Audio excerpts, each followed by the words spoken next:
नमस्कार, बहुत स्वागत आपका। मैं हूं आपके साथ मनूरा सक्सेना। केंद्रीय गृह मंत्री अमित शाह आज अपना 61वां जन्मदिन मना रहे हैं। इस मौके पर पीएम मोदी और सीएम योगी ने उन्हें बधाई दी। बीजेपी के तमाम नेता भी उन्हें जन्मदिन की बधाई दे रहे हैं। अमित शाह को बीजेपी का चाणक्य कहा जाता है। संसद में विपक्ष के आरोपों की बखिया उधेड़ना हो या फिर चुनावी शतरंज में हर बाजी को जीत में बदल देना, विरोधी दल के नेता भी अमित शाह का कौशल मानते हैं। देश के गृह मंत्री के तौर पर जो कीर्तिमान अमित शाह ने गढ़े हैं, वो न सिर्फ उन्हें बाकी राजनेताओं से अलग बनाते हैं, बल्कि उनकी मजबूत शख्सियत और दृढ़ इरादों को भी दिखाते हैं। देखिए ये रिपोर्ट। हम बिल्कुल मानते हैं कि जो हमने कहा है वो हमने कर। जोर खराबा कर आप मुझे चुप कर दोगे? आप चुप नहीं कर सकते हो। कश्मीर को नई पहचान, मिटाए नक्सल के निशान। जम्मू एंड कश्मीर के पीएको को आप भारत का हिस्सा नहीं मानते हो क्या? एग्रेसिव ना हो, एग्रेसिव होने की क्या बात कर रहे हो? सियासी शतरंज के मास्टर, संकल्प पूरा करने का हुनर। कश्मीर भी हमारा है, नॉर्थ ईस्ट भी हमारा। जम्मू कश्मीर को इतने सालों तक लूटा है। नए भारत की नींव खींच दी कामयाबी की लकीर। जो भी आतंकवादी मारा जाएगा उसी जगह पे संपूर्ण धार्मिक सम्मान और रीति रिवाज के साथ वहीं दफना दिया जाएगा। राष्ट्र निर्माण का पथ, पूरी की हर शपथ। एक और करोड़ों रुपया खर्च कर बहुमत खरीदने वाले लोग बैठे हैं और एक बार सिद्धांत के लिए सत्ता छोड़ने वाले लोग। बीजेपी के चाणक्य अमित शाह, भारतीय राजनीति के चाणक्य, बीजेपी के शानदार रणनीतिकार, उत्कृष्ट नीति निर्माता। ये तमाम बातें भारत के एक ऐसे राजनेता के बारे में कही जाती हैं जिन्होंने न सिर्फ एक साधारण परिवार के साधारण लड़के से देश की सबसे अहम जिम्मेदारियों को बखूबी निभाने तक का सफर तय किया है।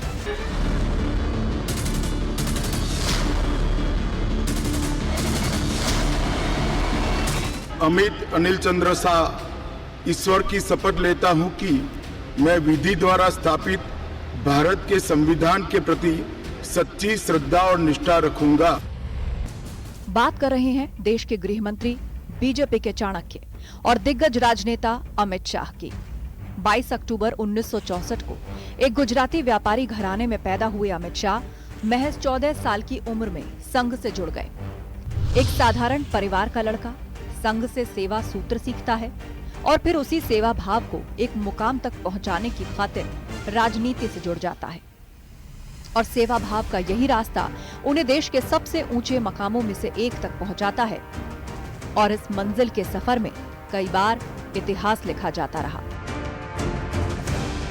संघ से जुड़कर देश सेवा के भाव के साथ अमित शाह ने बायोकेमिस्ट्री से अपनी ग्रेजुएशन पूरी की और संघ में कामकाज के दौरान ही उनकी मुलाकात नरेंद्र मोदी से हुई। ये मुलाकात ऐसे बॉन्ड में बदली जिसने न सिर्फ भारतीय राजनीति को एक नई दिशा दी, बल्कि भारतीय जनता पार्टी को भी सत्ता के शिखर तक पहुंचाने और सबसे बड़ा राजनीतिक दल बनाने में अहम भूमिका निभाई। तथ्य, तर्क और बुलंद आवाज के साथ सदन में मजबूत बात। हमारे सेनानी चीन की सेना के आंखों में आंख डालकर डोकलाम में सीना चौड़ा कर खड़े थे, तब ये चीन के राजदूत के साथ गुपचुप मीटिंग स्वयं राहुल गांधी करते। ये तो पीढ़ियों से चीन प्रेम चला रहा है। हिंदी चीनी भाई भाई से शुरू हुआ, सोनिया गांधी के राजीव गांधी फाउंडेशन से गुजरता हुआ चीन के राजदूत की मीटिंग तक आया। मान्यवर, और ये हमें कह रहे हैं कि आपने चीन का नाम नहीं दिया। अरे भाई, जब देना है तब देंगे। अमित शाह बीजेपी के चाणक्य यूं ही नहीं माने जाते। 2014, 2019, 2024 में विरोधियों को पस्त करना हो या फिर राज्यों के चुनाव में शानदार रणनीति के साथ उतरकर शतरंज की तरह हर शह को मात देने का हुनर हो, हर बार अमित शाह ने खुद को साबित किया है।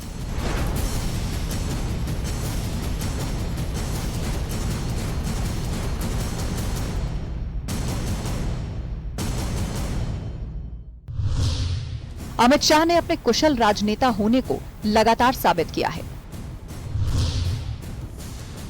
बीजेपी के राष्ट्रीय अध्यक्ष बनते ही अमित शाह ने 2014 के लोकसभा चुनाव में पार्टी को 282 सीटें दिलाईं, जो पहली बार पूर्ण बहुमत था। उनकी रणनीति ने उत्तर प्रदेश में 71 सीटें जीतकर विपक्ष को सियासी तौर पर बड़ा झटका दिया। खास बात यह कि अमित शाह कितने सूक्ष्म तौर पर रणनीति बनाते हैं, इसका अंदाजा इसी बात से लगाया जाता है कि उन्होंने इसके लिए 60,000 बूथों पर निजी तौर पर रणनीति बनाई थी।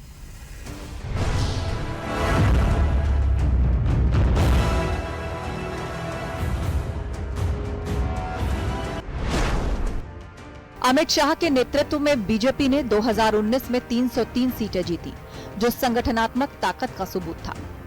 पश्चिम बंगाल जैसे राज्यों में भाजपा की सीटें बढ़ी और कई दूसरे राज्यों में लगातार विजय ने बीजेपी को मजबूत किया। इसके अलावा अमित शाह ने संगठन विस्तार पर फोकस करते हुए बीजेपी को दक्षिण और पूर्वी भारत में मजबूत किया। तमिलनाडु में AIADMK के साथ गठबंधन और बंगाल में 77 सीटों की जीत उनकी रणनीति का ही नतीजा थी। कभी गए हो आप पाकिस्तान? तो कई बार गए हो गोगैया, सीमा पर गए हो। पाकिस्तान तो कई बार गए हो, फिर से बोलता हूं, सीमा पर गए हो, सीमा के माध्यम से पाकिस्तान गए हो। हमारे जवानों की कठिनाई देखो साहब, -43 डिग्री में पहाड़ पर रहकर नदी नालों के बीच में चौकी करते हैं। कोई घुस गए तो क्या हुआ? कोई घुस गया वो बचेगा नहीं। यहां हम उसको या तो अरेस्ट करेंगे या तो एनकाउंटर में वो मारा जाएगा, बचेगा कोई नहीं। इनको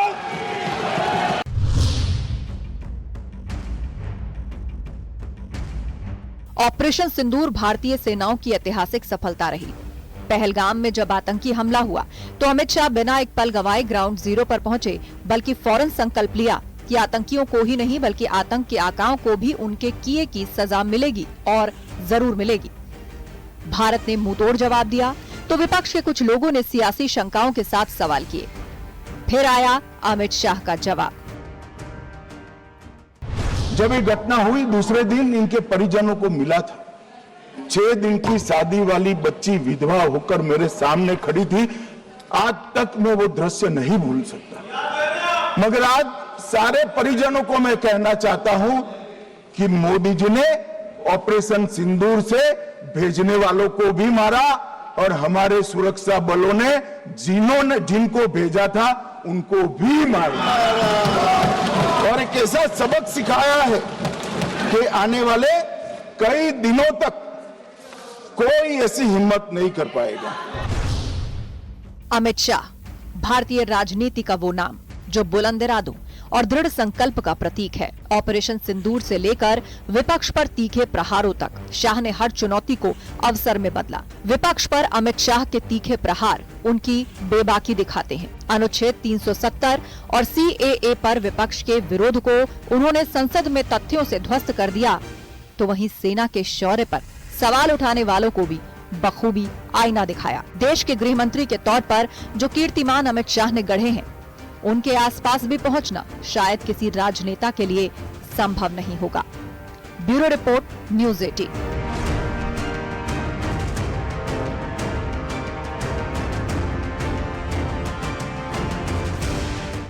बचपन से ही देश सेवा के प्रति समर्पित अमित शाह राष्ट्रीय विचारधारा के साथ बड़े हुए।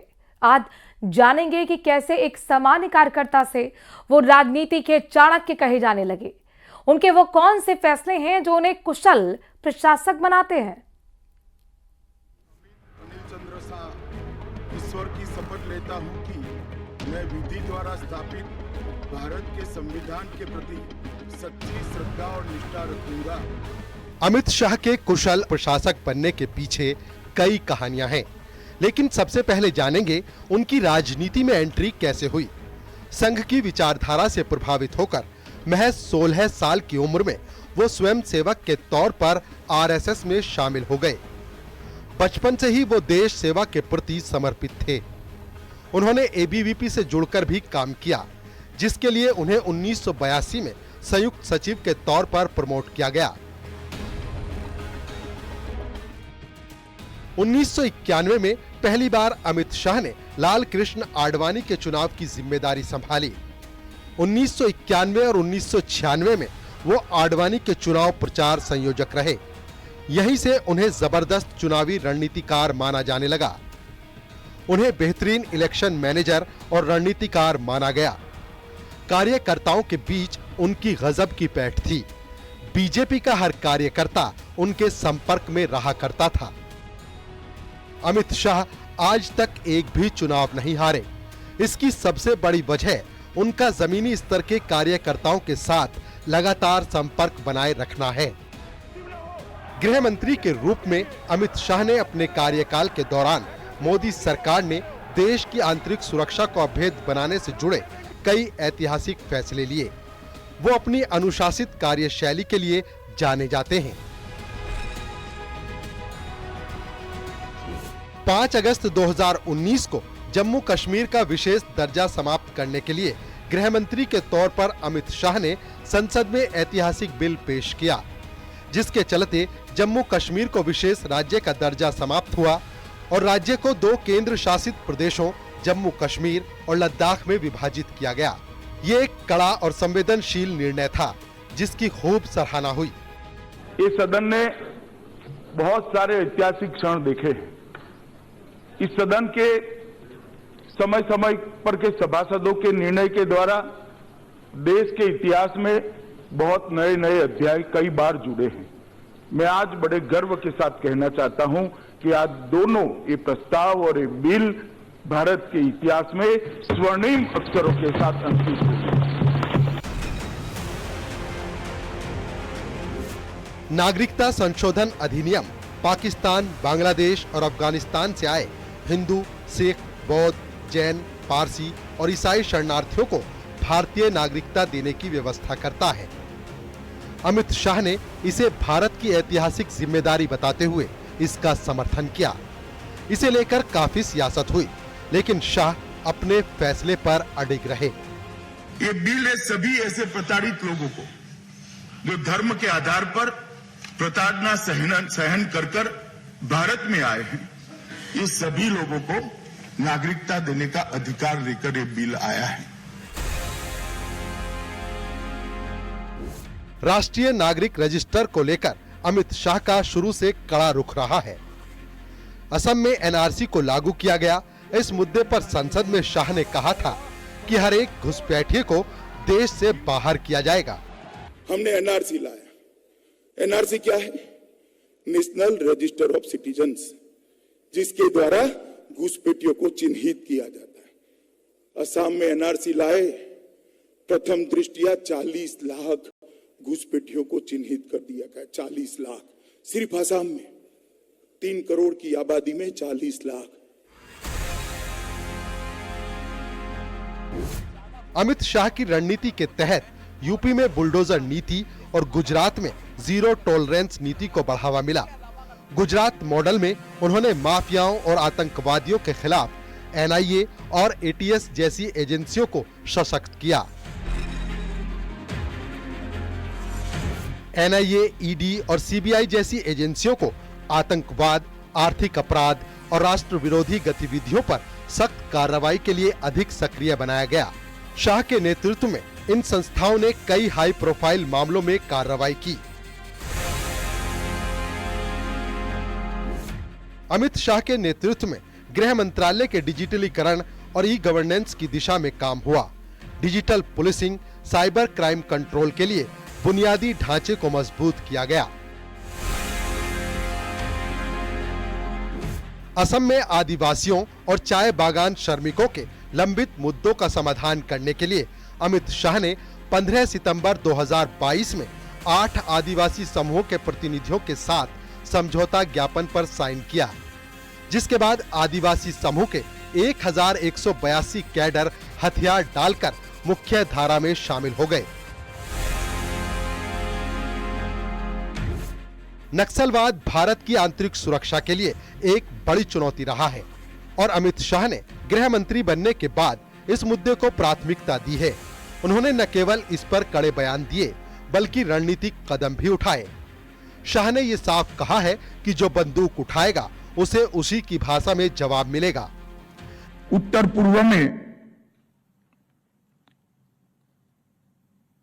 सुरक्षा कर्मियों की मृत्यु में 4 से 14 के तुलना में 14 से 24 में 70% की कमी आई है। 70%।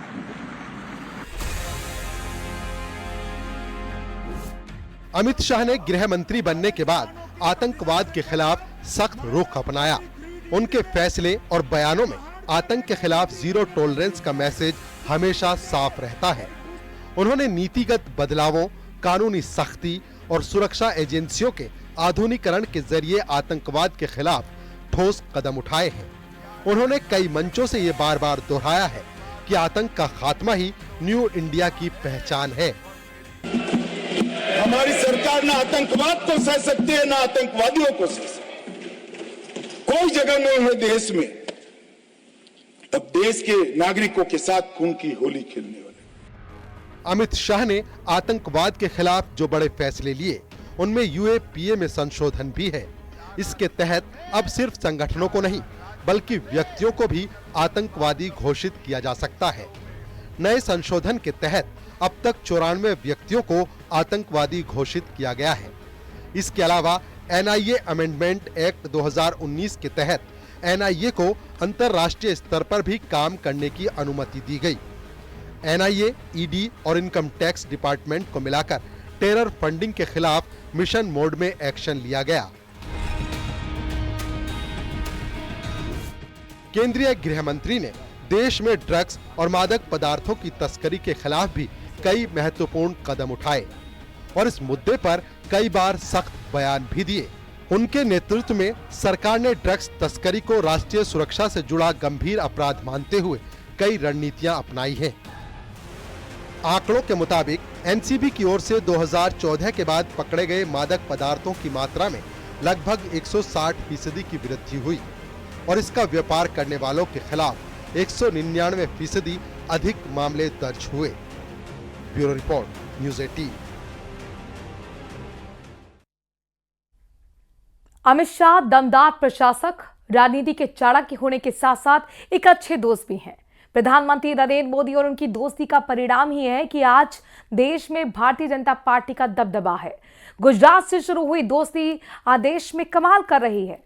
1982 में पहली मुलाकात के बाद आज तक दोनों का साथ भारतीय राजनीति में रोजाना नए नए कीर्तिमान रच रहा है। इस रिपोर्ट में देखिए मोदी और शाह की अटूट केमिस्ट्री। अनिल चंद्र शाह हमारे देश के यशस्वी गृह मंत्री अमित शाह जी करा चुके हैं।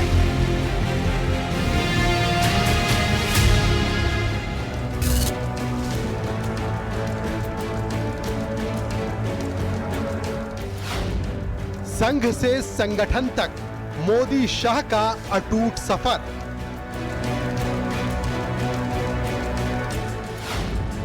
चालीस साल का साथ मोदी शाह ने किया कमाल।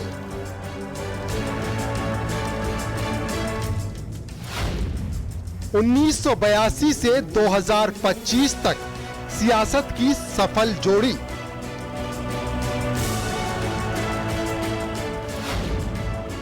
सियासत के दो महाबली, कैसे हुई दोस्ती गहरी। साल 1982 जब देश की सियासत के दो महाबली पहली बार मिले थे, तब दोनों को नहीं पता होगा कि ये मुलाकात 40 सालों का साथ बन जाएगी। एक छात्र राजनीति में अपना सफर शुरू कर रहा था और दूसरा संघ में प्रचारक था, लेकिन किस्मत को कुछ और ही मंजूर था। संघ से लेकर गुजरात की राजनीति और गुजरात से लेकर देश की राजनीति में मोदी शाह की जुगल जोड़ी ने ऐसा कमाल किया कि दोनों की जोड़ी के आगे पूरी विपक्ष हमेशा नतमस्तक नजर आया। दोनों ने अपने राजनीतिक सफर में कभी हार का मुंह नहीं देखा।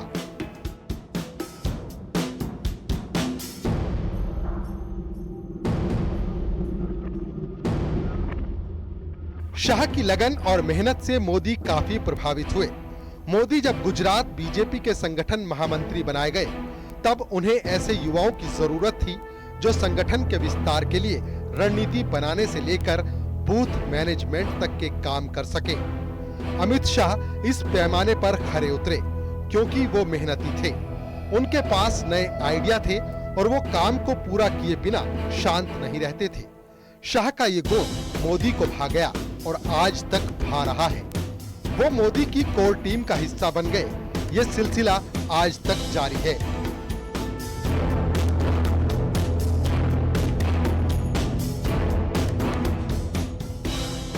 नरेंद्र मोदी और अमित शाह की दोस्ती ऐसी है कि दोनों एक दूसरे के मन की बात समझते हैं। दोनों के कई राज हैं जो एक दूसरे के सीने में कैद हैं। विश्वास और समर्पण ऐसा कि मोदी की कही हर बात शाह के लिए पत्थर की लकीर बन जाती है। आरएसएस के एक सामान्य प्रचारक से लेकर गुजरात के सीएम और फिर देश का पीएम बनने तक के मोदी के सफर में शाह हर पड़ाव पर उनके साथ रहे हैं। अमित शाह का पीएम मोदी के साथ सबसे गहरा रिश्ता है। एक मित्र के तौर पर, एक सलाहकार के तौर पर पीएम मोदी ने अमित शाह को जो टास्क दिए उन्हें पूरा करके ही उन्होंने दम लिया। न्यूज 18 के group editor in chief Rahul Joshi के साथ कुछ दिन पहले एक इंटरव्यू में अमित शाह ने बताया था कि कैसे पीएम मोदी से उन्होंने राजनीति की हर बारीकी सीखी। अमित शाह ने बताया कि पार्टी से पहले देश है। ये जो राष्ट्र प्रथम की भावना है वो संघ के ही संस्कार हैं। अमित जी, काफी लोग कहते हैं कि आप और मोदी जी एक ही सिक्के के दो पहलू हैं, तो इस जुगलबंदी का राज बताएं। कैसे केमिस्ट्री? कहना ठीक नहीं है। मोदी जी और कार्यकर्ता दोनों एक सिक्के के दो पहलू हैं। करोड़ों कार्यकर्ताओं के जीवन में उन्होंने रास्ता भी बताया है। कोई भटकता है तो उंगली भी पकड़ी है। कई लोगों के जीवन को नई ऊंचाइयां भी दी हैं और हर कार्यकर्ता को पार्टी के सिद्धांतों के आधार पर जीने की आदत भी डाली है, क्योंकि वो स्वयं कार्यकर्ता हैं। उन्होंने प्रधानमंत्री बनने के बाद भी शायद ही कोई प्रधानमंत्री होगा जो पार्टी की बैठक में डायस पर से उठकर फ्रेश होने के लिए भी नहीं जाता होगा। 3 दिन की कार्यकारिणी है तो 3 दिन पूरा वो मंच पर आपको सजग अवस्था में पूरी कार्यवाही में ध्यान देते हुए दिखाई पड़ेंगे। वो बीच बीच में माइक लेकर टोकते भी हैं और एक प्रकार से मैं कहूँ तो इसके कारण कार्यकारिणियों की उपस्थिति बढ़ गई है, क्योंकि जब आपका नेता स्वयं ही बैठता है तो सभी लोगों को बैठना ही पड़ता है। केंद्रीय गृह मंत्री अमित शाह के जन्मदिन पर प्रधानमंत्री नरेंद्र मोदी ने उन्हें जन्मदिन की बधाई भी खास अंदाज में दी है। शाह को बधाई देते हुए पीएम मोदी ने भारत की आंतरिक सुरक्षा को मजबूत करने के उनके प्रयासों की सराहना की। पीएम मोदी ने सोशल मीडिया प्लेटफॉर्म एक्स पर एक पोस्ट में कहा, गृह मंत्री अमित शाह जी को जन्मदिन की हार्दिक शुभकामनाएं। जन सेवा के प्रति समर्पण की भावना और मेहनती होने के कारण उन्हें व्यापक रूप से सराहा जाता है। पीएम मोदी ने कहा, उन्होंने भारत के आंतरिक सुरक्षा तंत्र को मजबूत करने का काम किया है और प्रत्येक भारतीय सुरक्षित एवं सम्मानजनक जीवन जिए, ये सुनिश्चित करने के लिए उन्होंने सराहनीय प्रयास किए हैं। मैं उनके दीर्घायु और स्वस्थ जीवन की कामना करता हूँ। इधर केंद्रीय गृह मंत्री अमित शाह के जन्मदिन पर उनको बधाई देते हुए मध्य प्रदेश की पूर्व सीएम उमा भारती ने कहा, प्रधानमंत्री मोदी और गृह मंत्री अमित शाह की अजय जोड़ी हमेशा बनी रहे। तो मैं अमित जी को बहुत बहुत शुभकामनाएं देती हूँ और आशीर्वाद देती हूँ, और उन्हें जो देश के लिए करके दिखाया है, हमारा सारा एजेंडा पूरा कर दिया। 370 हट गई, और जब वो गृह मंत्री थे उसी समय राम मंदिर का शिलान्यास हुआ और उद्घाटन हुआ, और देश में शांति की व्यवस्था बनी रही, और भय से नहीं प्रेम से बनी रही। इसमें भी उनका बहुत बड़ा योगदान था। मोदी जी और शाह की जोड़ी अच्छा काम कर रही है। हमेशा 2 लोग होते हैं ये जो मिल के काम करते हैं, हमेशा से सनातन काल से 2 की जोड़ी रही है। एक इसमें से विचार देता है और दूसरा उसमें से फिर उसको क्रियान्वयन करता है। इसलिए दोनों की जुगल जोड़ी बनी रहे, इनको तो हमारी भी उम्र लग जाए। देश में बीजेपी के मजबूत संगठन का श्रेय इसी जोड़ी को दिया जाता है। एक स्कूटर से शुरू हुआ सफर आज देश की सत्ता का सफर संभाल रहा है। मोदी शाह की दोस्ती में कामयाबियों की लंबी लिस्ट है, लेकिन इस दोस्ती को कई इम्तिहानों से भी गुजरना पड़ा। जब मोदी को गुजरात से राजनीतिक रूप से बाहर किया गया, तब अधिकांश लोगों ने उनसे मुंह फेर लिया। अमित शाह ने ऐसा नहीं किया।